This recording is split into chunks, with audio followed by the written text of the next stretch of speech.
ਸਤਿ ਸ਼੍ਰੀ ਅਕਾਲ। ਨਿਊਜ਼ 18 ਪੰਜਾਬ ਹਰਿਆਣਾ ਹਿਮਾਚਲ ਵੇਖ ਰਹੇ ਸਾਰੇ ਦਰਸ਼ਕਾਂ ਦਾ ਸਵਾਗਤ। ਮੈਂ ਹਾਂ ਤੁਹਾਡੇ ਨਾਲ ਰਜਿੰਦਰ ਕੌਰ ਔਰ ਬੁਲਟਨ ਦੀ ਸ਼ੁਰੂਆਤ ਇਸ ਵੇਲੇ ਦੀ ਵੱਡੀ ਖਬਰ ਦੇ ਨਾਲ। ਕੇਂਦਰੀ ਗ੍ਰਹਿ ਮੰਤਰੀ ਅਮਿਤ ਸ਼ਾਹ ਨੂੰ ਏਮਸ ਵਿੱਚ ਦਾਖਲ ਕਰਾਇਆ ਗਿਆ ਹੈ। ਸਾਹ ਲੈਣੇ 'ਚ ਤਕਲੀਫ ਦੇ ਚਲਦੇ ਉਹਨਾਂ ਨੂੰ ਏਮਸ ਵਿੱਚ ਦਾਖਲ ਕਰਾਇਆ ਗਿਆ ਹੈ।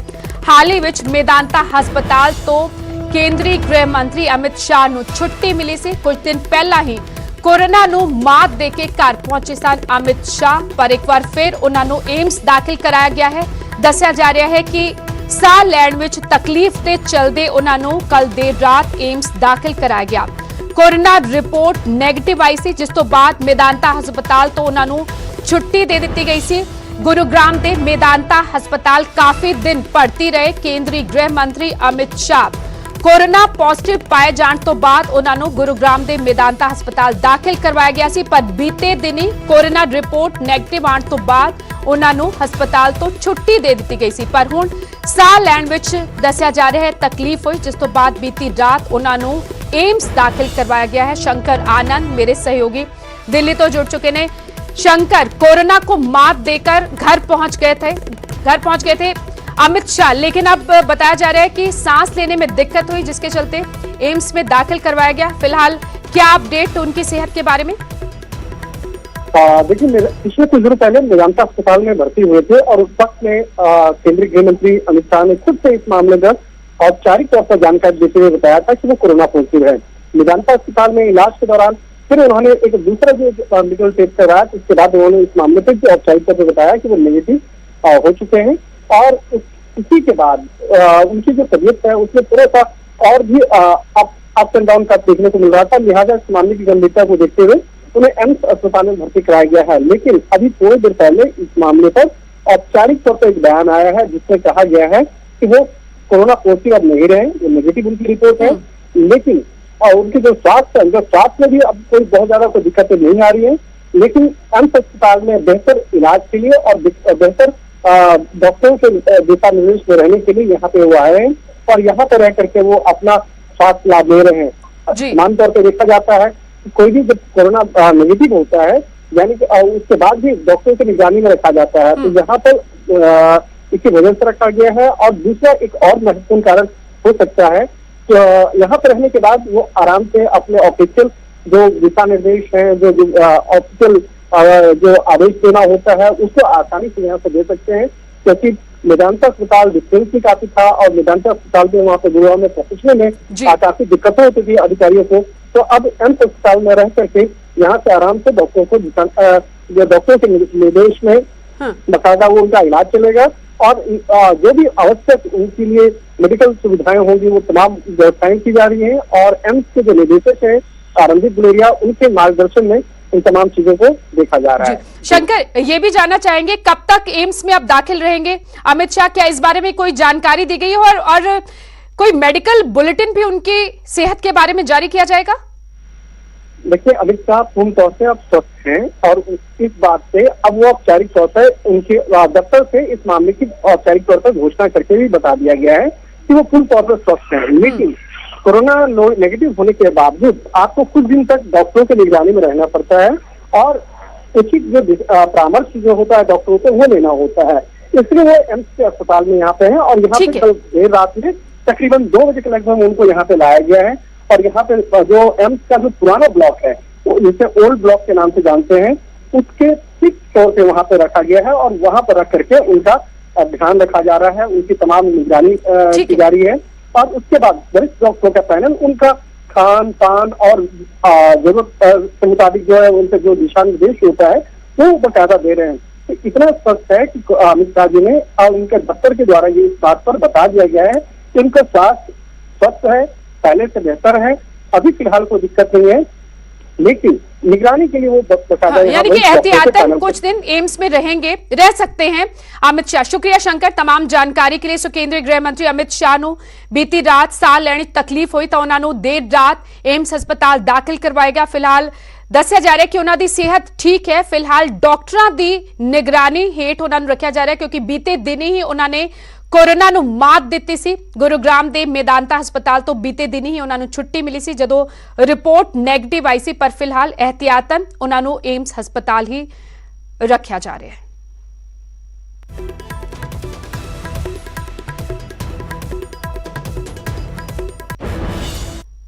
ਇਸ ਵਿਚਾਲੇ ਪੰਜਾਬ ਵਿੱਚ ਵਿਧਾਇਕ ਅਤੇ ਮੰਤਰੀ ਲਗਾਤਾਰ ਕੋਰੋਨਾ ਦੀ ਲਪੇਟ ਵਿੱਚ ਆ ਰਹੇ ਨੇ। ਹੁਣ ਮਾਨਸਾ ਦੇ ਐਮਐਲਏ ਨਾਜ਼ਰ ਸਿੰਘ ਮਾਨਸ਼ਾਇਆ ਨੂੰ ਕੋਰੋਨਾ ਹੋ ਗਿਆ। ਕੈਬਨਿਟ ਮੰਤਰੀ ਗੁਰਪ੍ਰੀਤ ਕਾਂਗੜ ਦੇ ਸੰਪਰਕ ਵਿੱਚ ਆਏ ਸਨ। 15 ਅਗਸਤ ਨੂੰ ਕਾਂਗੜ ਦੇ ਸੰਪਰਕ ਵਿੱਚ ਆਏ ਐਸਪੀ ਹੈੱਡਕੁਆਰਟਰ ਵੀ ਕੋਰੋਨਾ ਪੋਜ਼ਿਟਿਵ ਪਾਏ ਗਏ ਨੇ। ਕਾਂਗੜ ਦੀ ਕੰਟੈਕਟ ਟ੍ਰੇਸਿੰਗ ਦੇ ਕੁੱਲ 10 ਲੋਕ ਹਾਲੇ ਤੱਕ ਕੋਰੋਨਾ ਪੋਜ਼ਿਟਿਵ ਪਾਏ ਜਾ ਚੁੱਕੇ ਨੇ। ਮਾਨਸਾ ਵਿੱਚ 15 ਅਗਸਤ ਨੂੰ तिरंगा लहराया सी। कैबिनेट मंत्री गुरप्रीत कांगड़ ने स्कूल का उद्घाटन करन पहुंचे सन अते मानशाया ते घर भी गए सन। 15 अगस्त की शाम नूं ही उन्हां दी रिपोर्ट पॉजिटिव आई सी। उस तो बाद लगातार उन्हां दे कॉन्टैक्ट विच जिहड़े लोग आए उन्हां दी ट्रेसिंग की गई। तमाम आला अधिकारी अते सियासतदान उन्हां दे नाल मौजूद सन। नाज़र सिंह मानशाया आम आदमी पार्टी छड्ड के कांग्रेस विच शामिल होए अते ओह भी उन्हां दे नाल उस दिन 15 अगस्त के प्रोग्राम में मौजूद सन। नाज़र सिंह मानशाया की रिपोर्ट भी हुण पॉजिटिव आई।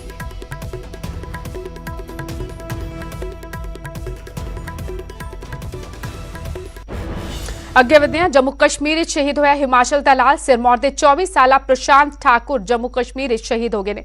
आज शाम तक शहीद दी मृतक देह पहुंचेगी। जम्मू कश्मीर के बारामूला तैनात सन प्रशांत। कल सीआरपीएफ अते पुलिस की टीम ते अतवादियों ने हमला किया सी अते 3 जवान जड़े ने 2 जवान अते 1 ऑफिसर शहीद हो गए सन अते इन्हां विचों एक सी सिरमौर का 24 साला प्रशांत ठाकुर।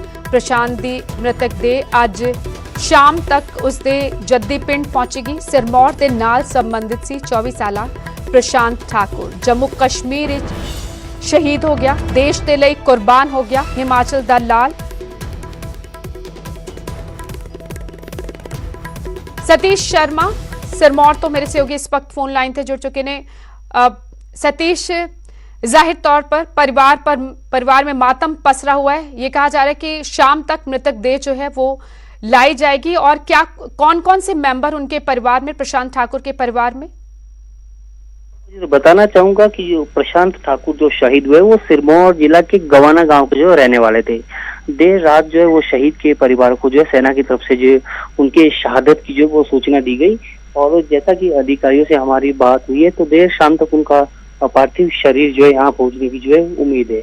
आपको बता दूं कि करीब 18 वर्ष की आयु में जो है प्रशांत ठाकुर जब भारतीय सेना में जो भर्ती हुए थे और 24 साल की उम्र में उन्होंने जो ये शहादत दी है। तो उनकी शहादत के बाद जो है शोक की लहर और निश्चित तौर पर उनके गांव में भी मौजूदा समय में जो मातम पसरा हुआ है। जी शुक्रिया सतीश तमाम जानकारी के। ये तस्वीर है 24 साला प्रशांत ठाकुर की। सिरमौर के नाल संबंधित ये जवान बारामूला विखे कल शहीद हो गया जदों अतवादियों ने सीआरपीएफ और पुलिस की टीम से हमला करता से। आज शाम तक मृतक देह जड़ी है जद्दी पिंड लाई जाएगी और उस तो बाद अंतिम संस्कार किया जाएगा।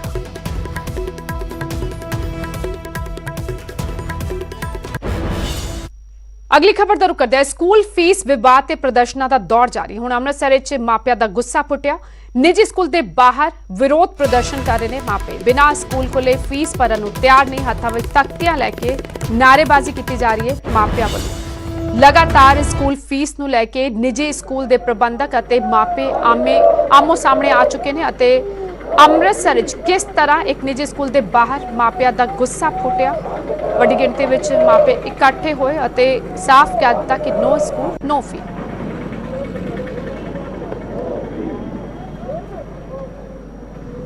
ਅੰਮ੍ਰਿਤਸਰ ਤੋਂ ਇਹ ਤਸਵੀਰਾਂ ਸਾਹਮਣੇ ਆਈਆਂ ਸਨ ਜਿੱਥੇ ਨਿੱਜੀ ਸਕੂਲ ਦੇ ਬਾਹਰ ਵੱਡੀ ਗਿਣਤੀ ਵਿੱਚ ਮਾਪੇ ਇਕੱਠੇ ਹੋਏ ਸਾਫ਼ ਕਹਿ ਦਿੱਤਾ ਕਿ ਬਿਨਾਂ ਸਕੂਲ ਖੁੱਲੇ ਉਹ ਫੀਸ ਨਹੀਂ ਭਰਨਗੇ। कुछ मापिया का तर्क सी कि नर्सरी क्लास बच्चे का एडमिशन कराया एक दिन भी बच्चा स्कूल नहीं गया सो फीस असी क्यों भरीए। हालांकि कोरोना काल विचकार लगातार ये भी किया जा रहा है मापिया वालों ये भी दलील दी जा रही है कि कईयां दे कामकाज ठप हो गए कईयां दी नौकरी चली गई है। ਜਿਹੜੇ ਨਿੱਜੀ ਸਕੂਲ ਨੇ ਉਹ ਫੀਸ ਨੂੰ ਮਾਫ ਕਰਨ। ਨਿੱਜੀ ਸਕੂਲ ਪ੍ਰਬੰਧਕ ਫੀਸ ਲੈਣ ਤੇ ਅੜੇ ਹੋਏ ਨੇ। ਨਿੱਜੀ ਸਕੂਲ ਪ੍ਰਬੰਧਕ ਆਪਣਾ ਤਰਕ ਦੇ ਰਹੇ ਨੇ। ਉਹਨਾਂ ਦਾ ਕਹਿਣਾ ਹੈ ਕਿ ਸਟਾਫ ਨੂੰ ਟੀਚਰਸ ਨੂੰ ਉਹਨਾਂ ਨੇ ਤਨਖਾਹ ਦੇਣੀਆਂ ਨੇ ਅਤੇ ਕਿਸ ਤਰ੍ਹਾਂ ਉਹ ਤਨਖਾਹ ਦੇਣਗੇ ਅਗਰ ਫੀਸ ਨਹੀਂ ਲੈਣਗੇ ਫੀਸ ਛੱਡ ਦੇਣਗੇ ਤਾਂ ਤਨਖਾਹ ਕਿਸ ਤਰ੍ਹਾਂ ਦੇਣਗੇ। ਸੋ ਲਗਾਤਾਰ ਇਹ ਵਿਵਾਦ ਜਿਹੜਾ ਹੈ ਉਹ ਪੱਖਿਆ ਹੋਇਆ। ਸਕੂਲ ਫੀਸ ਵਿਵਾਦ ਤੇ ਪ੍ਰਦਰਸ਼ਨਾਂ ਦਾ ਦੌਰ ਵੀ ਜਾਰੀ ਹੈ। ਅੰਮ੍ਰਿਤਸਰ ਵਿੱਚ ਹੁਣ ਮਾਪਿਆਂ ਦਾ ਗੁੱਸਾ ਫੁੱਟਿਆ। ਨਿੱਜੀ ਸਕੂਲ ਦੇ ਬਾਹਰ ਵਿਰੋਧ ਪ੍ਰਦਰਸ਼ਨ ਕੀਤਾ। ਬਿਨਾਂ ਸਕੂਲ ਖੁੱਲੇ ਫੀਸ ਭਰਨ ਨੂੰ ਮਾਪੇ ਤਿਆਰ ਨਹੀਂ। ਭਰ ਦੇ ਵਿੱਚ ਸਕੂਲਾਂ ਦੇ ਖਿਲਾਫ ਮਾਪੇ ਪਹਿਲਾਂ ਵੀ ਪ੍ਰੋਟੈਸਟ ਕਰਦੇ ਰਹੇ ਨੇ ਪਰ ਹੁਣ ਖਾਸ ਵਜ੍ਹਾ ਇਹ ਹੈ ਕਿ ਕੁਝ ਜਿਹੜੇ ਮਾਪੇ ਨੇ ਉਹਨਾਂ ਨੂੰ ਸਕੂਲਾਂ ਵੱਲੋਂ ਸੁਨੇਹੇ ਭੇਜੇ ਜਾ ਰਹੇ ਨੇ ਕਿ ਫੀਸ ਦਿਓ, ਨਹੀਂ ਤਾਂ ਅਸੀਂ ਜਿਹੜੀ ਆਨਲਾਈਨ ਪੜ੍ਹਾਈ ਹੈ ਉਹ ਵੀ ਬੰਦ ਕਰ ਦਿਆਂਗੇ। ਤਾਂ ਇਸ ਦੇ ਨਾਲ ਹੀ ਜਿਹੜਾ ਬੱਚਿਆਂ ਦੀ ਹਾਲੇ ਸਕੂਲ ਦੇ ਵਿੱਚ ਸ਼ੁਰੂਆਤ ਹੋਣੀ ਸੀ, ਨਰਸਰੀ ਕਲਾਸ ਦੇ ਵਿੱਚ ਜਿਨ੍ਹਾਂ ਦੀ ਐਡਮਿਸ਼ਨ ਤਾਂ ਹੋਈ ਸੀ, ਐਡਮਿਸ਼ਨ ਫੀਸ ਵੀ ਮਾਪਿਆਂ ਨੇ ਦਿੱਤੀ ਸੀ, ਪਰ ਬੱਚਾ ਇੱਕ ਦਿਨ ਵੀ ਸਕੂਲ ਨਹੀਂ ਗਿਆ, ਤਾਂ ਉਹਨਾਂ ਨੂੰ ਵੀ ਸੁਨੇਹੇ ਭੇਜੇ ਜਾ ਰਹੇ ਨੇ ਕਿ ਉਹ ਜਲਦੀ ਤੋਂ ਜਲਦੀ ਆਪਣੀ ਫੀਸ ਦੇਣ। ਤਾਂ ਇੱਥੇ ਤੁਸੀਂ ਦੇਖੋ ਕਿ ਜਿਹੜੀਆਂ ਮਹਿਲਾਵਾਂ ਨੇ ਗਰਮੀ ਦੇ ਬਾਵਜੂਦ ਸਕੂਲ ਦੇ ਬਾਹਰ ਪਹੁੰਚੀਆਂ ਨੇ। ਇੱਥੇ ਨਾਅਰੇਬਾਜ਼ੀ ਵੀ ਇਹਨਾਂ ਵੱਲੋਂ ਕੀਤੀ ਗਈ, ਹੱਥਾਂ ਦੇ ਵਿੱਚ ਜਿਹੜੇ ਬੈਨਰ ਨੇ ਜਾਂ ਤਖਤੀਆਂ ਨੇ ਉਸ ਦੇ ਉੱਪਰ ਸਾਫ਼ ਤੌਰ ਤੇ ਲਿਖਿਆ ਨੋ ਐਡਮਿਸ਼ਨ, ਨੋ ਫੀਸ, ਨੋ ਸਕੂਲ, ਨੋ ਫੀਸ। ਤਾਂ ਇਹਨਾਂ ਦੇ ਨਾਲ ਵੀ ਅਸੀਂ ਗੱਲਬਾਤ ਕਰਕੇ ਜਾਣਨ ਦੀ ਕੋਸ਼ਿਸ਼ ਕਰਦੇ ਹਾਂ ਕਿ ਤੁਸੀਂ ਅੱਜ ਗਰਮੀ ਦੇ ਬਾਵਜੂਦ ਸੜਕਾਂ ਤੇ ਉਹ ਆਪਣੇ ਬੱਚਿਆਂ ਦੀਆਂ ਸਕੂਲ ਫੀਸਾਂ ਨੂੰ ਲੈ ਕੇ, ਤਾਂ ਤੁਹਾਨੂੰ ਸਕੂਲ ਵੱਲੋਂ ਕੀ ਕਿਹਾ ਗਿਆ ਜਿਹੜਾ ਤੁਹਾਨੂੰ ਅੱਜ ਸੜਕਾਂ ਤੇ ਆਉਣਾ ਪਿਆ? ਸਰ ਉਹ ਬੱਚਿਆਂ ਨੂੰ ਕਹਿ ਰਹੇ ਆ ਵੀ ਆਪਣੀ ਫੀਸਾਂ ਤਾਰੋ, ਜੋ ਪੇਰੈਂਟਸ ਨਹੀਂ ਤਾਰ ਸਕਦੇ। ਕਰੋਨਾ ਵਾਇਰਸ ਕਰਕੇ 3 ਮਹੀਨੇ ਤੋਂ ਪੇਰੈਂਟਸ ਘਰ ਵਿਹਲੇ ਬੈਠੇ ਨੇ, ਉਹ ਐਡਮਿਸ਼ਨਾਂ ਵੀ ਨਹੀਂ ਤਾਰ ਸਕਦੇ, ਨਾ ਹੀ ਫੀਸਾਂ ਤਾਰ ਸਕਦੇ ਨੇ। ਇਸ ਕਰਕੇ ਸਾਰੇ ਪੇਰੈਂਟਸ ਅੱਜ ਇਕੱਠੇ ਹੋਏ ਨੇ, ਪਰ ਇਸ ਦੇ ਬਾਵਜੂਦ ਵੀ ਮੈਡਮ ਆਪਣੇ ਮੰਗ ਪੱਤਰ ਨਹੀਂ ਲੈ ਰਹੇ। ਤੇ ਜਿਹੜੀਆਂ ਫੀਸਾਂ ਜੇਕਰ ਤੁਸੀਂ ਨਹੀਂ ਦਿੱਤੀਆਂ ਤਾਂ ਤੁਹਾਡੇ ਬੱਚੇ ਦੀ ਜਿਹੜੀ ਆਨਲਾਈਨ ਪੜ੍ਹਾਈ ਹੈ ਉਹ ਜਾਰੀ ਹੈ ਜਾਂ ਉਹਨੂੰ ਵੀ ਬੰਦ ਕਰ ਦਿੱਤਾ ਗਿਆ? ਪਹਿਲਾਂ ਤਾਂ ਇਹਨਾਂ ਨੇ ਇਹੀ ਮੈਸੇਜ ਕੀਤਾ ਸੀ ਕਿ ਆਨਲਾਈਨ ਕਲਾਸਾਂ ਬੰਦ ਹੋ ਜਾਣਗੀਆਂ, ਨਹੀਂ ਚੱਲਣਗੀਆਂ। ਜਿਸ ਦਿਨ ਸਾਡੀ ਪਹਿਲੀ ਮੀਟਿੰਗ ਹੋਈ ਸੀ ਉਸ ਦਿਨ ਇਹਨਾਂ ਨੇ ਇੱਦਾਂ ਹੀ ਕਿਹਾ ਸੀ। ਉਸ ਤੋਂ ਬਾਅਦ ਅਗਲੇ ਦਿਨ ਇਹਨਾਂ ਨੇ ਫੇਰ ਸਟਾਰਟ ਕੀਤੀਆਂ, ਪਰ ਰੈਗੂਲਰ ਨਹੀਂ ਲੱਗ ਰਹੀਆਂ। ਬੱਚਿਆਂ ਨੂੰ ਆਨਲਾਈਨ ਦੀ ਕੋਈ ਸਮਝ ਨਹੀਂ ਆਉਂਦੀ ਪਈ, ਜੋ ਬੱਚੇ ਨੇ ਕਲਾਸ 'ਚ ਸਮਝਣਾ ਉਹ ਉੱਥੇ ਨਹੀਂ ਸਮਝ ਪਾਉਂਦੇ ਪਏ। ਤੁਸੀਂ ਕਹਿ ਸਕਦੇ ਕਿ ਮਾਪਿਆਂ ਦੀ ਵੀ ਇੱਕ ਸਿਰਦਰਦੀ ਜਿਹੜੀ ਉਹ ਵਧੀ ਆਨਲਾਈਨ ਬਹੁਤ ਜ਼ਿਆਦਾ ਵਧੀ ਹੈ। ਚਲੋ ਜਿਹੜੇ ਫਾਦਰ ਆ ਉਹ ਤੇ ਚਲੇ ਜਾਂਦੇ ਨੇ, ਮਾਵਾਂ ਵਾਸਤੇ ਬਹੁਤ ਔਖਾ ਹੋਇਆ ਘਰ ਦਾ ਕਰਨਾ। ਕਈਆਂ ਕੋਲ ਤੇ ਘਰ ਬਜ਼ੁਰਗ ਵੀ ਆ ਜਿਨ੍ਹਾਂ ਨੂੰ ਸਾਂਭਣਾ, ਘਰ ਦੇ ਬਜ਼ੁਰਗ ਸਾਹਮਣੇ, ਬੱਚੇ ਸਾਹਮਣੇ, ਉਹਨਾਂ ਨੂੰ ਆਨਲਾਈਨ ਕੰਮ ਕਰਾਂ। ਬੱਚਿਆਂ ਨੂੰ ਤਾਂ ਆਨਲਾਈਨ ਕਲਾਸ ਦਾ ਨਹੀਂ ਪਤਾ, ਬੱਚੇ ਕਰਨਗੇ ਕੀ? ਸਕੂਲ ਪ੍ਰਸ਼ਾਸਨ ਦੇ ਨਾਲ ਕੋਈ ਹੁਣ ਤੱਕ ਗੱਲਬਾਤ ਹੋਈ ਹੈ ਜਾਂ ਉਹਨਾਂ ਵੱਲੋਂ ਤੁਹਾਨੂੰ ਕੋਈ ਭਰੋਸਾ ਦਿੱਤਾ ਗਿਆ? ਨਾ, ਕੋਈ ਗੱਲ ਨਹੀਂ ਹੋਈ ਹੈ। ਤਾਂ ਇੱਥੇ ਤੁਸੀਂ ਦੇਖੋ ਕਿ ਸਕੂਲ ਦੇ ਬਾਹਰ ਨਾਅਰੇਬਾਜ਼ੀ ਹੋ ਰਹੀ ਹੈ ਔਰ ਹੁਣ ਕੁਝ ਪੁਲਿਸ ਦੇ ਮੁਲਾਜ਼ਮ ਵੀ ਇੱਥੇ ਪਹੁੰਚੇ ਨੇ, ਕਿਉਂਕਿ ਸਕੂਲ ਪ੍ਰਸ਼ਾਸਨ ਦੇ ਖਿਲਾਫ ਜਿੱਥੇ ਇਹਨਾਂ ਵੱਲੋਂ ਪ੍ਰਦਰਸ਼ਨ ਕੀਤਾ ਜਾ ਰਿਹਾ ਉੱਥੇ ਇੱਕ ਮੰਗ ਪੱਤਰ ਵੀ ਦੇਣ ਦੀ ਕੋਸ਼ਿਸ਼ ਕੀਤੀ ਜਾ ਰਹੀ, ਪਰ ਸਕੂਲ ਵੱਲੋਂ ਗੇਟ ਜੋ ਹੈ ਉਹ ਬੰਦ ਕੀਤਾ ਗਿਆ। ਤਾਂ ਹੁਣ ਪੁਲਿਸ ਦੇ ਜਿਹੜੇ ਸੋ ਇਹ ਤਸਵੀਰਾਂ ਅੰਮ੍ਰਿਤਸਰ ਦੇ ਨਿੱਜੀ ਸਕੂਲ ਦੇ ਬਾਹਰ ਦੀਆਂ ਤਸਵੀਰਾਂ ਨੇ, ਜਿੱਥੇ ਵੱਡੀ ਗਿਣਤੀ ਵਿੱਚ ਮਾਪੇ ਪਹੁੰਚ ਕੇ ਮੰਗ ਪੱਤਰ ਦੇਣਾ ਚਾਹੁੰਦੇ ਸਨ ਕਿ ਸਕੂਲ ਫੀਸ ਨਾ ਵਸੂਲੀ ਜਾਏ, ਕਿਉਂਕਿ ਕੰਮਕਾਜ ਠੱਪ ਪਏ ਨੇ। ਕਈਆਂ ਨੇ ਤਰਕ ਦਿੱਤੇ ਕਿ ਬੱਚੇ ਇੱਕ ਦਿਨ ਵੀ ਸਕੂਲ ਨਹੀਂ ਪਹੁੰਚੇ, ਕਿਉਂ ਫੀਸ ਲਈ ਜਾ ਰਹੀ ਹੈ? ਜੇ ਬੱਚੇ ਸਕੂਲ ਹੀ ਨਹੀਂ ਪਹੁੰਚ ਰਹੇ, ਸਕੂਲ ਖੁੱਲੇ ਹੀ ਨਹੀਂ, ਤਾਂ ਫੀਸ ਕਿਉਂ ਦਿੱਤੀ ਜਾਏ? ਲੇਕਿਨ ਸਕੂਲ ਦਾ ਜਿਹੜਾ ਦਰਵਾਜ਼ਾ ਸੀ, ਗੇਟ ਜਿਹੜਾ ਹੈ ਉਹ ਬੰਦ ਕਰ ਦਿੱਤਾ ਗਿਆ ਤੇ ਪ੍ਰਬੰਧਕ ਵੀ ਬਾਹਰ ਨਹੀਂ ਪਹੁੰਚੇ। ਉਸ ਤੋਂ ਬਾਅਦ ਪੁਲਿਸ ਮੌਕੇ ਤੇ ਪਹੁੰਚੀ, ਅੰਦਰ ਗਏ ਤੇ ਪ੍ਰਬੰਧਕਾਂ ਦੇ ਨਾਲ ਗੱਲਬਾਤ ਕੀਤੀ। ਇਸ ਵਿਚਾਲੇ ਮਲੇਰਕੋਟਲਾ 'ਚ ਨਿੱਜੀ ਸਕੂਲ ਖਿਲਾਫ ਇੱਕ ਪਿਤਾ ਭੁੱਖ ਹੜਤਾਲ ਤੇ ਬਹਿ ਗਿਆ। ਬੱਚੇ ਦਾ ਨਾਂ ਕੱਟਣ ਤੇ ਪਿਤਾ ਨੇ ਸਕੂਲ ਦੇ ਖਿਲਾਫ ਮੋਰਚਾ ਖੋਲ ਦਿੱਤਾ। ਸਕੂਲ ਦੀ ਮਨਮਾਨੀ ਖਿਲਾਫ ਭੁੱਖ ਹੜਤਾਲ ਸ਼ੁਰੂ ਕਰ ਦਿੱਤੀ। ਨਾਂ ਕੱਟਣ ਤੇ 1 ਮਹੀਨੇ ਬਾਅਦ ਵੀ ਸੁਣਵਾਈ ਨਹੀਂ ਹੋਈ। ਪਿਤਾ ਇਹ ਕਹਿ ਰਿਹਾ, ਸਕੂਲ ਦੇ 4th ਕਲਾਸ ਦੇ ਬੱਚੇ ਦਾ ਨਾਂ ਕੱਟਣ ਦਾ ਇਲਜ਼ਾਮ ਹੈ। ਫੀਸ ਵਿਵਾਦ ਵਿੱਚ ਸਕੂਲ ਦਾ ਵਿਰੋਧ ਕਰਨ ਤੇ ਨਾਂ ਕੱਟਿਆ ਗਿਆ। ਇਸ ਪਿਤਾ ਦਾ ਇਲਜ਼ਾਮ ਹੈ ਸਕੂਲ ਦੇ ਬਾਹਰ ਹੀ ਧਰਨਾ ਦੇ ਕੇ ਬੈਠਿਆ ਹੋਇਆ, ਮੋਰਚਾ ਖੋਲਿਆ ਹੈ ਸਕੂਲ ਦੇ ਖਿਲਾਫ। ਮਲੇਰਕੋਟਲਾ ਵਿੱਚ ਨਿੱਜੀ ਸਕੂਲ ਖਿਲਾਫ ਇੱਕ ਪਿਤਾ ਭੁੱਖ ਹੜਤਾਲ ਤੇ ਬਹਿ ਗਿਆ। ਇਲਜ਼ਾਮ ਨੇ ਕਿ ਨਿੱਜੀ ਸਕੂਲ ਨੇ ਬੱਚੇ ਦਾ ਨਾਂ ਕੱਟ ਦਿੱਤਾ। ਸਕੂਲ ਵਿੱਚ 4th ਕਲਾਸ ਵਿੱਚ ਬੱਚਾ ਪੜ੍ਹਦਾ ਸੀ, ਪਰ ਉਸ ਦਾ ਨਾਂ ਕੱਟ ਦਿੱਤਾ ਗਿਆ। ਫੀਸ ਵਿਵਾਦ ਨੂੰ ਲੈ ਕੇ ਸਕੂਲ ਦਾ ਵਿਰੋਧ ਕਰਨ ਤੇ ਨਾਂ ਕੱਟਿਆ ਗਿਆ। ਰਵੀ ਆਜ਼ਾਦ ਮਲੇਰਕੋਟਲਾ ਤੋਂ ਮੇਰੇ ਸਹਿਯੋਗੀ ਜੁੜ ਚੁੱਕੇ ਨੇ। ਰਵੀ, ਜਾਨਣਾ ਚਾਹਾਂਗੇ, ਕਿਹਾ ਜਾ ਰਿਹਾ ਪਿਤਾ ਵੱਲੋਂ ਕਿ 1 ਮਹੀਨਾ ਹੋ ਗਿਆ ਅਤੇ ਨਾਂ ਕੱਟੇ ਹੋਏ, ਕਿ ਸਥਾਨਕ ਜਿਹੜੇ ਸਿੱਖਿਆ ਵਿਭਾਗ ਦੇ ਅਧਿਕਾਰੀ ਨੇ ਉਹਨਾਂ ਤੱਕ ਪਹੁੰਚ ਨਹੀਂ ਕੀਤੀ ਇਸ ਸ਼ਖਸ ਨੇ, ਔਰ ਸਕੂਲ ਪ੍ਰਬੰਧਕਾਂ ਦਾ ਕੀ ਕਹਿਣਾ ਇਹਨਾਂ ਇਲਜ਼ਾਮਾਂ ਤੇ? ਜੀ ਰਵਿੰਦਰ, ਅਗਰ ਆਪਾਂ ਸਕੂਲ ਪ੍ਰਬੰਧਕਾਂ ਦੀ ਗੱਲ ਕਰੀਏ ਤਾਂ ਉਹ ਬਿਲਕੁਲ ਸਾਹਮਣੇ ਆਉਣ ਨੂੰ ਤਿਆਰ ਨਹੀਂ ਤੇ ਗਲਤ ਤਰੀਕੇ ਨਾਲ ਪੇਸ਼ ਆਉਂਦੇ ਨੇ। ਜਿਹੜਾ ਵੀ ਉੱਥੇ ਉਹਨਾਂ ਦੇ ਵਰਸ਼ਨ ਲੈਣ ਜਾਂਦਾ ਸਕੂਲ ਦੇ ਉੱਪਰ, ਉਹਨਾਂ ਨੇ ਇੱਕ ਬੰਦਾ ਬਿਠਾਇਆ ਹੋਇਆ ਹੈ, ਉਹ ਕਿਸੇ ਨੂੰ ਅੰਦਰ ਦਾਖਲ ਨਹੀਂ ਹੋਣ ਦਿੰਦਾ ਤੇ ਵਾਪਸ ਭੇਜ ਦਿੰਦਾ ਹੈ। ਗੱਲ ਕਰੀਏ ਦੂਸਰੀ ਸਿੱਖਿਆ ਵਿਭਾਗ ਦੀ, ਤੇ ਇਹ 1.25 ਮਹੀਨਾ ਹੋ ਚੁੱਕਿਆ ਜੇ ਇਸ ਬੱਚੇ ਦਾ ਜਿਹੜਾ ਮਾਰਕ ਜਿੰਦਲ ਹੈ 4th ਕਲਾਸ ਦਾ ਹੈ, ਬੱਚਾ ਪੜ੍ਹਦਾ ਸੀ ਤੇ ਇਹਦਾ ਨਾਮ ਕੱਟੇ ਨੂੰ ਇਹਦਾ ਬਾਅਦ ਜਿਹੜਾ ਪਿਤਾ ਦਰ ਦੇ ਠੋਕਰਾਂ ਕਰਕੇ ਪ੍ਰਸ਼ਾਸਨ ਕੋਲੇ ਇੱਥੋਂ ਤੱਕ ਇਹਨੇ ਮੁੱਖ ਮੰਤਰੀ, ਸਿੱਖਿਆ ਮੰਤਰੀ ਸਾਰਿਆਂ ਨੂੰ ਚਿੱਠੀ ਪੱਤਰ ਲਿਖੇ, ਗੱਲਬਾਤ ਵੀ ਕੀਤੀ, ਲੇਕਿਨ ਇਸ ਮੈਨੇਜਮੈਂਟ ਨੇ ਕਿਸੇ ਦੀ ਵੀ ਕੋਈ ਪਰਵਾਹ ਨਹੀਂ ਕੀਤੀ। ਤੁਸੀਂ ਪਿਛਲੇ ਵਾਰੀ ਆਪਣੀ ਖਬਰ ਵੀ ਚੱਲੀ ਆਡੀਓ ਦੇ ਵਿੱਚ ਦੇਖੋ ਕਿਸ ਤਰ੍ਹਾਂ ਇਹ ਉਹਨਾਂ ਬੰਦਿਆਂ ਨਾਲ ਪੇਸ਼ ਆ ਰਹੇ ਨੇ ਜਿਹੜੇ ਉਹਨਾਂ ਦੇ ਨਾਲ ਇਹ ਗੱਲਬਾਤ ਕਰ ਰਹੇ ਨੇ ਅਧਿਕਾਰੀ। ਤੇ ਦੂਸਰੀ ਗੱਲ ਕਰੀਏ, ਅਗਰ ਪਿਤਾ ਨੇ ਕਿਹਾ ਕਿ 7 ਮਹੀਨਾ ਹੋ ਚੁੱਕਿਆ ਮੇਰੇ ਬੱਚੇ ਦਾ ਨਾਮ ਕੱਟੇ ਨੂੰ, ਸਿਰਫ ਉਹਦਾ ਇੰਨਾ ਕਸੂਰ ਸੀ ਕਿ ਉਸਨੇ ਜਦੋਂ ਮਾਤਾ ਪਿਤਾ ਨੇ ਬੱਚਿਆਂ ਨੇ ਵਿਰੋਧ ਕੀਤਾ ਸੀ ਫੀਸਾਂ ਨੂੰ ਲੈ ਕੇ, ਉਹਦੇ ਵਿੱਚ ਸ਼ਾਮਲ ਸੀ, ਉਹ ਇਹਦਾ ਹੱਕ ਬਣਦਾ ਸੀ ਵਿਰੋਧ ਕਰਨ ਦਾ, ਲੇਕਿਨ ਇਹਨੂੰ ਉਹ ਨਿਸ਼ਾਨਾ ਬਣਾਇਆ ਗਿਆ, ਉਸ ਦੀ ਉਹਨੂੰ ਸਜ਼ਾ ਦਿੱਤੀ ਗਈ ਇਹ ਦੱਸ ਕੇ ਕਿ ਲੈ ਤੂੰ ਹੋਰ ਕਰ ਵਿਰੋਧ ਸਾਡਾ, ਤੇਰੇ ਬੱਚੇ ਦਾ ਅਸੀਂ ਸਕੂਲ ਤੋਂ ਨਾਮ ਹੀ ਕੱਟ ਦਿੰਦੇ ਆ। ਦੂਸਰੇ ਪਾਸੇ ਗੱਲ ਕਰੀਏ, ਅੱਜ ਪਰਿਵਾਰ ਦੇ ਇਹਦੇ ਸਾਰੇ ਮੈਂਬਰ ਬਿਮਾਰ ਪਏ ਨੇ, ਜਿਹੜਾ ਕਿ ਅੱਜ ਪ੍ਰਦਰਸ਼ਨ ਕਰ ਰਿਹਾ ਬੱਚੇ ਦਾ ਪਿਤਾ, ਸਾਰੇ ਪਰਿਵਾਰ ਦੇ ਮੈਂਬਰ ਘਰ ਦੇ ਵਿੱਚ ਪਏ ਨੇ ਤੇ ਇਹ ਇਕੱਲਾ ਹੀ ਅੱਜ ਇੱਥੇ ਆ ਕੇ ਭੁੱਖ ਹੜਤਾਲ ਤੇ ਬੈਠਿਆ ਹੈ ਤੇ ਇਹਨੇ ਚੇਤਾਵਨੀ ਵੀ ਦਿੱਤੀ ਹੈ ਕਿ ਮੇਰੀ ਪ੍ਰਸ਼ਾਸਨ ਨੇ ਔਰ ਸਰਕਾਰ ਨੇ ਤਾਂ ਕੋਈ ਪਰਵਾਹ ਨਹੀਂ ਕੀਤੀ, ਅਗਰ ਮੇਰੇ ਬੱਚੇ ਦਾ ਨਾਮ ਸਕੂਲ ਦੇ ਵਿੱਚ ਦੁਬਾਰਾ ਦਾਖਲ ਨਾ ਕੀਤਾ ਗਿਆ ਤਾਂ ਮੈਂ ਮਰਨ ਵਰਤ ਵੀ ਬੈਠਾਂਗਾ, ਮੈਂ ਆਪਣੀ ਜ਼ਿੰਦਗੀ ਦੌਰ ਤੇ ਲਾ ਦਾਂਗਾ, ਲੇਕਿਨ ਮੈਂ ਪਿੱਛੇ ਬਿਲਕੁਲ ਨਹੀਂ ਹਟਾਂਗਾ। ਅੱਜ ਸਵੇਰੇ ਤੋਂ ਹੀ ਇੱਥੇ ਸਕੂਲ ਦੇ ਬਾਹਰ ਟੈਂਟ ਲੱਗ ਰਹੇ ਨੇ, ਪੁਲਿਸ ਫੋਰਸ ਵੀ ਪਹੁੰਚਣੀ ਸ਼ੁਰੂ ਹੋ ਗਈ ਹੈ ਤੇ ਬੱਚੇ ਦੇ ਪਿਤਾ ਵੱਲੋਂ ਜਿਹੜਾ ਕਿ लगातार उत्थे प्रदर्शन जारी है तो हड़ताल से बैठ गया। शुक्रिया रवि, तमाम जानकारी लिए। मलेरकोटला निजी स्कूल खिलाफ एक शख्स भुख हड़ताल से बैठ गया। इस शख्स का इल्जाम है कि उसके बच्चे का नां कट दिता गया क्योंकि फीस विवाद विच उसने स्कूल का विरोध किया सी। हुण स्कूल की मनमानी के खिलाफ भुख हड़ताल शुरू कर दी है। इस शख्स ने दस्सिया जा रहा है कि स्कूल बच्चा चौथी क्लास पढ़ता सी अते बच्चे का नां कट दिता गया। दर्द दर्द दियां ठोकरां खाइयां। इस शख्स ने यह भी कहा जा रहा है हाले तक उसकी सुनवाई नहीं हुई। ਬੱਚੇ ਦਾ ਅੱਜ ਤੋਂ ਇੱਕ ਸਵਾ ਮਹੀਨਾ ਪਹਿਲਾਂ ਹੀ ਬੱਚੇ ਦਾ ਸਕੂਲ ਚੋਂ ਨਾਮ ਕੱਟ ਦਿੱਤਾ ਸੀ ਬਿਨਾਂ ਕਿਸੇ ਕਾਰਨ ਤੇ, ਜਿਸ ਦੇ ਕਿ ਮੇਰੇ ਕੋਲ ਸਾਰੇ ਦਸਤਾਵੇਜ਼ ਵੀ ਪਏ ਨੇ ਜੋ ਸਕੂਲ ਦੀਆਂ ਨਲਾਇਕੀਆਂ ਕਰਕੇ ਜਾਂ ਬਿਨਾਂ ਕਿਸੇ ਕਾਰਨ ਤੋਂ ਨਾਮ ਕੱਟਦਾ। ਇਹ 4th ਕਲਾਸ ਦਾ ਸੀ ਜੀ ਤੇ ਉਸ ਦੇ ਸੰਬੰਧ 'ਚ ਮੈਂ ਸਾਰੇ ਮਹਿਕਮਿਆਂ ਨੂੰ ਕੰਪਲੇਂਟ ਦਿੱਤੀ ਜੀ। ਅੱਜ ਤੱਕ ਸਵਾ ਮਹੀਨਾ ਹੋ ਗਿਆ ਜੀ ਪੂਰਾ, ਮੈਨੂੰ ਕਿਸੇ ਵੀ ਤਰ੍ਹਾਂ ਦਾ ਕੋਈ ਵੀ ਰਿਪਲਾਈ ਨਹੀਂ ਆਇਆ, ਕਿਸੇ ਵੀ ਤਰ੍ਹਾਂ ਦੀ ਸਕੂਲ ਤੇ ਕੋਈ ਕਾਰਵਾਈ ਨਹੀਂ ਹੋਈ, ਕੋਈ ਮੈਨੂੰ ਇਹਨਾਂ ਦੀ ਇਨਕੁਆਰੀ ਦਾ ਜਵਾਬ ਨਹੀਂ ਆਇਆ, ਕੋਈ ਤੱਥ ਨਹੀਂ ਸਾਹਮਣੇ ਆਏ। ਇਸ ਲਈ ਮੈਂ ਇਹ ਅੱਜ ਸੰਕੇਤਿਕ ਭੁੱਖ ਹੜਤਾਲ ਰੱਖੀ। ਤੁਸੀਂ ਸਰਕਾਰ ਨੂੰ, ਮੁੱਖ ਮੰਤਰੀ ਸਾਹਿਬ ਨੂੰ ਲੈਟਰ ਵੀ ਲਿਖਿਆ ਸੀ, ਕੀ ਰਿਪਲਾਈ ਆਇਆ ਉਹਨਾਂ ਵੱਲੋਂ ਜੀ? ਉਹ ਕਹਿੰਦੇ ਵੀ ਤੁਹਾਡੀ ਜੋ ਕਾਰਵਾਈ ਆ ਸੰਬੰਧਿਤ ਮਹਿਕਮੇ ਨੂੰ ਭੇਜੀ ਜਾਊ ਜੀ।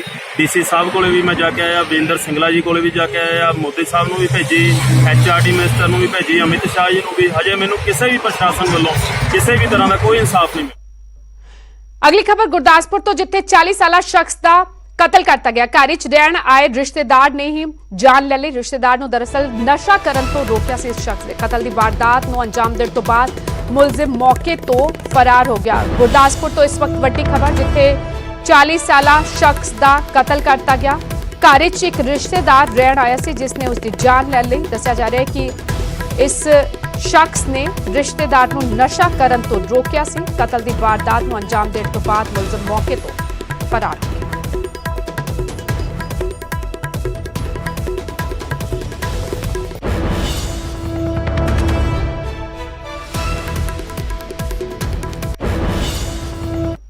खबर हाले होर भी ने पर एक छोटे से ब्रेक तो बाद।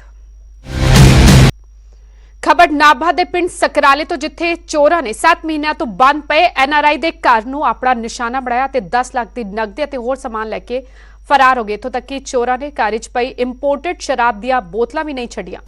दरअसल यह परिवार आस्ट्रेलिया गया सी, जदों वापस परतिया तां चोरी दा पता चलिया।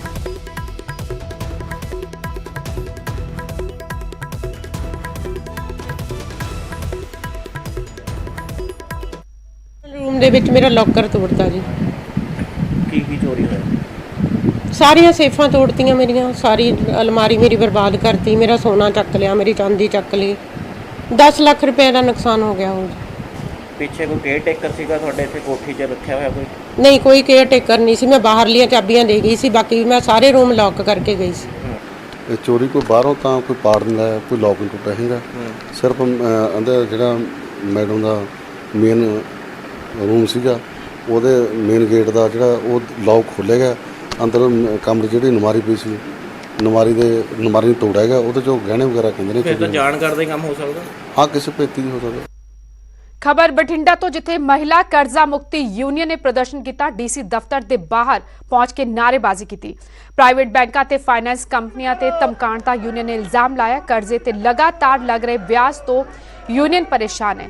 यूनियन का कहना है कि लॉकडाउन कारण उन्हां दी आमदन घटी है। फिलहाल कर्जा चुकाण तो वह असमर्थ ने, पर प्राइवेट बैंकों ते फाइनेंस कंपनियां उन्हां नूं लगातार धमका रही हैं। ਅੱਜ ਹਾਲਾਤ ਇਹ ਬਣ ਗਈ ਕਿ ਔਰਤਾਂ ਦਾ ਕਰਜ਼ਾ ਜਿਹੜਾ ਬਹੁਤ ਮਹਿੰਗਾ ਹੈ, ਕੰਮਕਾਰ ਕੋਈ ਚੱਲਦਾ ਨਹੀਂ, ਲੋਕਡਾਊਨ ਲੱਗਿਆ ਹੋਇਆ ਤੇ ਔਰਤਾਂ ਨੇ ਆਤਮ ਹੱਤਿਆਵਾਂ ਸ਼ੁਰੂ ਕਰ ਦਿੱਤੀਆਂ ਕਿਉਂਕਿ ਉਹ ਕਰਜ਼ਾ ਨਹੀਂ ਭਰ ਸਕਦੀਆਂ। ਇਸ ਕਰਕੇ ਅਸੀਂ ਕਹਿੰਦੇ ਆ ਕਿ ਜੇ ਕਿਸਾਨਾਂ ਦਾ ਕਰਜ਼ਾ ਮਾਫ ਹੋ ਸਕਦਾ ਹੈ, ਵੱਡੇ ਟਾਟੇ ਬਿਰਲਿਆਂ ਦਾ 68,000 ਕਰੋੜ ਰੁਪਇਆ ਮਾਫ ਹੋ ਸਕਦਾ ਹੈ, ਤੇ ਇਹਨਾਂ ਭੈਣਾਂ ਦਾ ਕਰਜ਼ਾ ਜਿਹੜਾ ਮਾਫ ਹੋਣਾ ਚਾਹੀਦਾ। ਅਸੀਂ ਸਰਕਾਰ ਤੋਂ ਮੰਗ ਕਰਦੇ ਹਾਂ ਕਿ ਇਹਨਾਂ ਦਾ ਕਰਜ਼ਾ ਮਾਫ ਕੀਤਾ ਜਾਵੇ। ਜਿਸ ਸੰਗਰੂਰ ਦੇ ਲੋਕ ਹਥਿਆਰਾਂ ਦਾ ਲਾਇਸੈਂਸ ਲੈਣਾ ਚਾਹੁੰਦੇ ਨੇ, ਤਾਂ 5 ਪੌਦੇ ਉਹਨਾਂ ਨੂੰ ਲਗਾਉਣੇ ਪੈਣਗੇ। ਇਹ ਸ਼ਰਤ ਰੱਖੀ ਗਈ ਹੈ। ਪੌਦਿਆਂ ਦੇ ਨਾਲ ਸੈਲਫੀ ਵੀ ਲੈਣੀ ਪਏਗੀ ਅਤੇ ਸੈਲਫੀ ਵਿਖਾਉਣ ਤੇ ਹੀ ਲਾਇਸੈਂਸ ਮਿਲੇਗਾ। ਇਹ ਸ਼ਰਤ ਰੱਖਣ ਵਾਲਾ ਸੰਗਰੂਰ ਦਾ ਤੀਜਾ ਜ਼ਿਲ੍ਹਾ ਬਣ ਗਿਆ ਹੈ।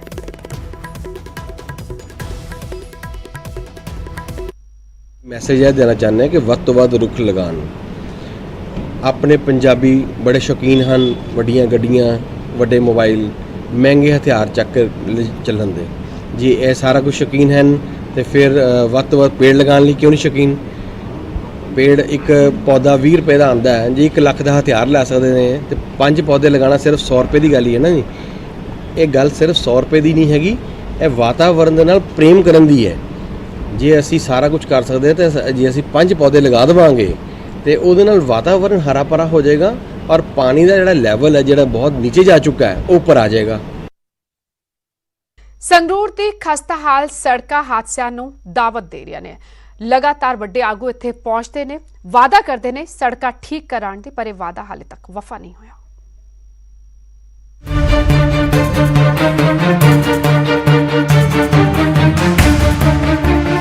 ਜੇਕਰ ਤੁਸੀਂ ਸੰਗਰੂਰ ਜ਼ਿਲ੍ਹੇ ਦੇ ਪਿੰਡ ਚੀਮਾ ਮੰਡੀ ਜਾਣਾ ਹੈ ਤਾਂ ਜ਼ਰਾ ਧਿਆਨ ਨਾਲ ਜਾਣਾ। ਵੈਸੇ ਨਾ ਹੀ ਜਾਓ ਤਾਂ ਚੰਗਾ ਹੈ, ਕਿਉਂਕਿ ਪਿਛਲੇ 7 ਸਾਲ ਤੋਂ ਟੁੱਟੀ ਸੜਕ ਦੀ ਹਾਲਤ ਖਸਤਾ ਹੈ। ਥਾਂ-ਥਾਂ ਟੋਏ ਪਏ ਹੋਏ ਨੇ ਅਤੇ ਸੀਵਰੇਜ ਦਾ ਪਾਣੀ ਹਰ ਵਕਤ ਖੜਿਆ ਰਹਿੰਦਾ ਹੈ। ਖਸਤਾ ਹਾਲ ਬਣੀ ਸੜਕ ਕਈ ਹਾਦਸਿਆਂ ਦੀ ਵਜ੍ਹਾ ਬਣੀ ਹੈ। ਪਿੰਡ ਵਾਸੀਆਂ ਵਿੱਚ ਟੁੱਟੀ ਸੜਕ ਨੂੰ ਲੈ ਕੇ ਭਾਰੀ ਰੋਸ ਹੈ। ਕਿਸਾਨਾਂ ਨੂੰ ਵੀ ਦਿੱਕਤਾਂ ਦਾ ਸਾਹਮਣਾ ਕਰਨਾ ਪੈ ਰਿਹਾ ਹੈ, ਜਿਸ ਕਾਰਨ ਉਹਨਾਂ ਸਰਕਾਰ ਖਿਲਾਫ ਧਰਨੇ ਦਾ ਹੁਣ ਐਲਾਨ ਕਰ ਦਿੱਤਾ ਹੈ। ਇਹਦੇ ਬੇਨਤੀ ਹੱਥ ਜੋੜ ਕੇ ਵੀ ਸਾਡੀ ਸੜਕ ਸਹੀ ਤੋਂ ਸਹੀ ਬਣਾਈ ਜਾਵੇ। ਸਾਡਾ ਪਿੰਡ ਸੀਵਰੇਜ ਕਰਕੇ ਨਰਕ ਦਾ ਕੁੰਡ ਬਣਿਆ ਪਿਆ। ਹੱਥ ਜੋੜ ਕੇ ਬੇਨਤੀ ਆ ਵੀ ਛੇਤੀ ਤੋਂ ਛੇਤੀ ਇਹ ਸੜਕ ਬਣਾਈ ਜਾਵੇ। ਇੱਕ ਸ਼ਹੀਦ ਦੇ ਘਰ ਨੂੰ ਇਹ ਰਾਹ ਜਾ ਰਿਹਾ ਚੀਮਿਆਂ ਤੋਂ ਜਖੇਪਲ, ਜੇ ਇਹ ਨਹੀਂ ਬਣ ਸਕਦਾ ਤਾਂ ਹੋਰ ਕੀ ਬਣੂਗਾ। ਇਹ 6-7 ਸਾਲ ਹੋ ਗਏ ਸੀਵਰੇਜ ਪਿਆ ਤੀ ਜੀ ਇੱਥੇ, ਇਹਦੇ ਕਾਰਨ ਇਹਦਾ ਕੋਈ ਹੱਲ ਨਹੀਂ ਹੋ ਰਿਹਾ ਜੀ। ਖੇਤਾਂ ਵਾਲਿਆਂ ਨੂੰ ਤੇ ਲੰਘਣ ਵਾਲਿਆਂ ਨੂੰ ਬਹੁਤ ਪਰੇਸ਼ਾਨੀ ਆ ਰਹੀ ਹੈ ਜੀ। ਪੰਚਾਇਤ ਨੂੰ ਕਹਿੰਦਾ ਸੀ ਬਾਰ-ਬਾਰ ਜਾ ਕੇ ਜੀ, ਉਹ ਨਹੀਂ ਸੁਣ ਰਹੀ। ਜੀ ਸਾਹਿਬ ਨੂੰ ਕਹਿੰਦਾ ਉਹ ਨਹੀਂ ਸੁਣ ਰਿਹਾ ਜੀ। ਬਹੁਤ ਵਾਰੀ ਗੱਲ ਹੋ ਚੁੱਕੀ ਹੈ ਤੇ ਸੰਗਤ ਨੂੰ ਬਹੁਤ ਵੱਡੀ ਦਿੱਕਤ ਹੈ ਇਹਦੀ। ਸਿਮਰਨ ਜਈ ਨਾਲ ਵੀ ਗੱਲ ਹੋਈ ਹੈ, ਸੇਖੋਂ ਆਪਣਾ ਐਸਡੀਓ ਸਾਹਿਬ ਜਿਹੜੇ ਉਹਨਾਂ ਨਾਲ ਵੀ ਗੱਲ ਬਹੁਤ ਵਾਰੀ ਹੋਈ ਹੈ, ਪਰ 1.5 ਸਾਲ ਹੋ ਗਿਆ ਲਾਰੇ ਲੱਪਿਆ ਜੀ ਨਿਗਾਈ ਜਾਂਦੇ ਨੇ। ਸਰਹੱਦ ਤੇ ਸ਼ਹੀਦ ਹੋਣ ਵਾਲੇ ਗੁਰਬਿੰਦਰ ਸਿੰਘ ਦਾ ਘਰ ਵੀ ਇਸੇ ਸੜਕ ਤੇ ਸਥਿਤ ਹੈ। ਗੁਰਬਿੰਦਰ ਦੇ ਭੋਗ ਤੇ ਪਹੁੰਚੇ ਮੰਤਰੀ ਵਿਜੇਂਦਰ ਸਿੰਗਲਾ ਨੇ ਸੜਕ ਨੂੰ ਬਣਾਉਣ ਦਾ ਐਲਾਨ ਕੀਤਾ ਸੀ, ਪਰ ਅਜੇ ਤੱਕ ਸ਼ੁਰੂਆਤ ਤੱਕ ਨਹੀਂ ਹੋਈ। ਮੌਕੇ ਦਾ ਜਾਇਜ਼ਾ ਲੈਣ ਪਹੁੰਚੇ ਆਪ ਦੇ ਵਿਧਾਇਕ ਅਮਨ ਅਰੋੜਾ ਸਰਕਾਰ ਦੇ ਦਾਅਵਿਆਂ ਨੂੰ ਖੋਖਲਾ ਠਹਿਰਾਉਂਦੇ ਹੋਏ ਸਰਕਾਰ ਤੇ ਜੰਮ ਕੇ ਵਰੇ ਕਿ ਆਹ ਹਾਲ ਨੇ ਜਿਹੜੇ ਤੁਸੀਂ ਆਪਦੇ ਵਾਅਦੇ ਕਰਕੇ ਜਾਂਦੇ ਹੋ। ਸ਼ਹੀਦਾਂ ਦੇ ਨਾਂ ਤੇ ਤਾਂ ਬਹੁਤ ਵੱਡੀਆਂ ਗੱਲਾਂ ਨੇ ਜਿਹੜੀਆਂ ਭਾਸ਼ਣਾਂ ਦੇ ਵਿੱਚ ਬੋਲ ਜਾਂਦੇ ਨੇ ਲੀਡਰ, ਪਰ ਉਸ ਤੋਂ ਬਾਅਦ ਕੋਈ ਸਾਰ ਨਹੀਂ ਲੈਂਦਾ ਹੈਗਾ। ਉਹਦੀ ਤਸਵੀਰ ਹੈ ਜਿਹੜੀ ਤੁਹਾਡੇ ਸਾਹਮਣੇ ਹੈ, ਸਿਰੇ ਤੋਂ ਸਿਰੇ ਤੱਕ ਇਸ ਤਰ੍ਹਾਂ ਦੀ ਸੜਕ ਹੈ ਜਿਹੜੀ ਉਹ ਬਣੀ ਪਈ ਹੈ ਔਰ ਬੁਰਾ ਹਾਲ। ਖਸਤਾ ਹਾਲ ਸੜਕ ਕਾਰਨ ਪਿੰਡ ਵਾਸੀਆਂ ਦਾ ਗੁੱਸਾ 7ਵੇਂ ਆਸਮਾਨ ਤੇ ਹੈ। ਹੁਣ ਵੇਖਣਾ ਹੋਏਗਾ ਕਿ ਵਿਜੇਂਦਰ ਸਿੰਗਲਾ ਆਪਣਾ ਵਾਅਦਾ ਕਦੋਂ ਪੂਰਾ ਕਰਨਗੇ। ਸੰਗਰੂਰ ਤੋਂ ਰਾਕੇਸ਼ ਕੁਮਾਰ ਦੇ ਨਾਲ ਬਿਊਰੋ ਰਿਪੋਰਟ, ਨਿਊਜ਼ 18।